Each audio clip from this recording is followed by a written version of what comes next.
Hi, and welcome to The Sound of Self, the podcast that's all about empowering women in their 30s to make mindful shifts, find their purpose, and step into their power. This podcast is not just about discussions, it's a movement. We're here to break through the barriers that hold women back from freely expressing themselves. The world needs your unique voice, and we're here to help you find it. So thank you for joining Jess and Erin on The Sound of Self. Let's unlock the power within and create a life that resonates with the true essence of you. All right, welcome back to our podcast. It's been a little while, but we are back in the firing ring, and today we are talking about identity. That is a big word. I know there's a lot of different meanings, and I suppose, we could go on many different tangents about identity. Absolutely. The main thing that we are intending to talk about today is creating a sense of identity that is in our highest good for ourselves, and what actually means identity to us, like what identity means to us, how we portray that, and how we live that out, right? Yeah, exactly. There's so many different aspects to identity, as you talked about, and we can get really confused along the way. It's actually a core part of our psychosocial development. Like it's critical to our well-being, and in developmental psychology, particularly as a teenager, like we're already starting to form some aspects, as we're like prior to that, particularly as a teenager though, and then into our early adulthood, they're really critical stages of working out who we are. It's a really big deal. Yeah. And a reason why we wanted to talk about identity today was because Jess is about to go through this big identity shift from being a mother, basically, becoming a mother. Yeah. So it's really interesting to hear how you're feeling within your body, like being pregnant for the last 9 months. Even being a pregnant person is an identity, right? Oh, yeah, it's so interesting, isn't it? Like, identity is so many things. Like, it's, what our ideas are, our values, our role in society, our relationships to other people, how we see ourselves, how they see us, how they respond to us. I mean, yeah, anyway, that's another thing. Jess has baby brain today, so just be nice at her. Absolutely. It's a lot. And it's funny because my mind's going 100 miles an hour, but then the communication to my mouth failed. So that's an identity in itself, right? Like your brain actually changing. Yeah, exactly. From who you are and not being able to function how you usually would with your thinking to now having the baby brain. So much so.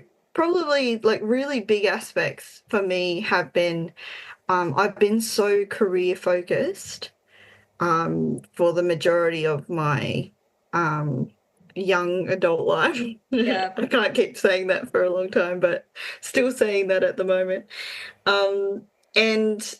And now, like, my life is going from having multiple projects on the go, writing lots of different things, doing this podcast, doing my social work stuff, which, by the way, today is International Social Work Day. So shout out to other social workers. Yeah. It's the 18th of March today. And so there's core values that are associated with each of our identities as well. Yeah, so I've been so proud to be a social worker, and now I'm just going into full on mum life. Like the last week I've spent going through endless amounts of baby clothes and washing them and preparing them and setting up the baby room, whereas my days would be filled with so much other stuff. It's a bit of a mind, I wouldn't say a battle. It's definitely a challenge mentally, but also one that's really exciting. So many things. I wanted to add, when you're talking about career, how a lot of us can base our worth in our identity in one segment of our lives. Yes. So we're some people, when you introduce yourself, go, oh, what do you do for work? Why do we ask that question? Because it's like we are categorizing someone and basing their worth based on what their job is. So if they say, I'm a nurse, then all of a sudden you've got a certain, I suppose, assumption about their personality because they're a nurse. Like, oh, maybe this person is a caring person. Maybe there's someone who really, you know, is based on service, whereas maybe that person is not caring at all. Maybe being a nurse has actually burnt them out, so they don't care about people and they don't have any emotional response anymore, you know? So it's interesting how we tend to base a lot of our identity in our jobs, but there is so much more to us than our jobs. There is so many more dimensions of our personality, our personal reality, and our identity that doesn't just have to be tied to the one thing. So I suppose that's what my question is today, to challenge everyone listening. It's like, what is your identity and what do you actually base your identity on? Is it how you perceive yourself in society? Is it how you are around your family? Is it what you do for work? Is it what your thoughts are, right? Yeah, and so all of that stuff is like, not all of it, but a lot of what you've mentioned there is about roles. Yes. You know, we often really convolute identity with purely on roles. What kind of role do we play, again, in those relationships to others or in society? And it's very interesting as well, is that we assume a lot of these things are kind of quote unquote natural, but that's only unique to Western culture.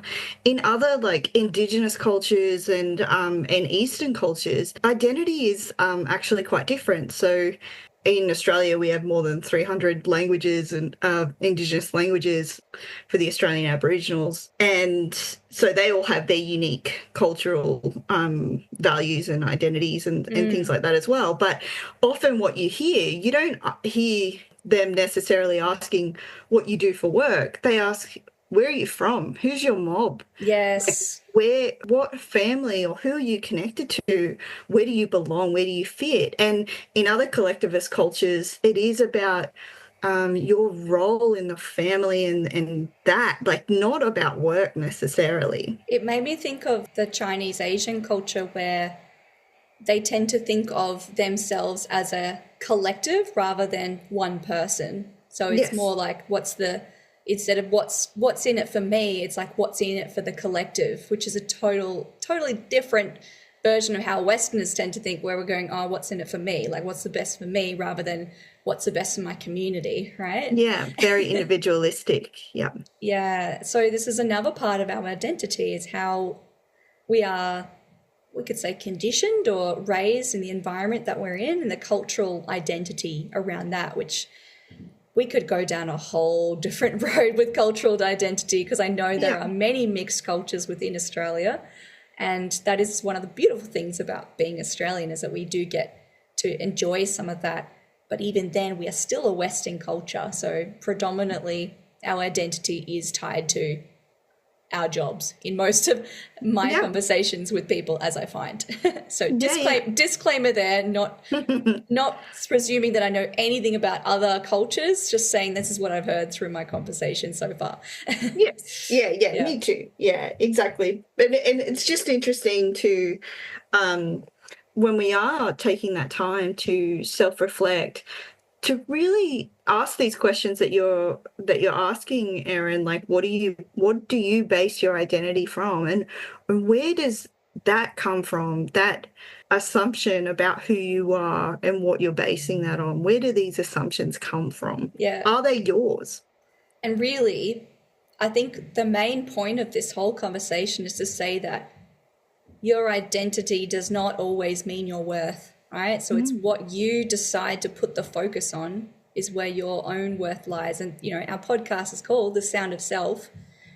We really want to encourage people to, reflect on what your sound is, what your self-identity is, right? Yeah, exactly. Because when we don't know that, what that opens ourselves up to is, you know, you might meet people, and I used to be like this for sure, you know, people-pleasing behaviors. Yeah, so when we don't have like this strong sense of self or this coherent sense of self, and that's not to say that we will even at 30 or whatever, we'll suddenly know exactly who we are and, Yes. don't have to do any further self-exploration or discovery. It's an ongoing journey. Our identity is an evolution. Remember that. It's not just one box. We continually grow outside of that box and around the box. Which is beautiful and exciting and amazing to discover who we are. But, having some strong sense of self really does protect us from that influence, that vulnerability to exploitation from others or negative influences from others, or living a very dissatisfied life because we've spent so much time living by other people's beliefs and values of how we should live. Like, we chose the career that we did. For example, I chose to be in the army initially because I thought it would make my grandfather happy. And that was, I did have fun, and it aligned with some other values for service and fitness and things like that. But then I found myself kind of continuing with that pathway, even when it stopped. It wasn't about me anymore, and I was just going through the motions and getting really depressed. So that's the impact that it can have. It can really impact on our self-esteem and mental health. Yeah. So this is very closely tied to our other episode, which is the meaning of having a meaningful life, which we do go through some steps there to find out more about that. But to end this episode today, what I would say is identity is where you feel the most comfortable with yourself. Yeah. So if you have anything to add, we would love to hear your feedback on this episode today. We'd love to hear any points that really resonated with you, and if you had anything to reflect on after our little chat on identity today. So thank you so much for listening. Please share our podcast, and we wish you the best of luck in finding your own sound of self. Thank you for tuning in to The Sound of Self. We hope today's episode inspired you with new insights and reflections. If you enjoyed our conversation or found it helpful, consider sharing it with a friend or leaving us a review. Help us reach more people like you on their self-discovery journey.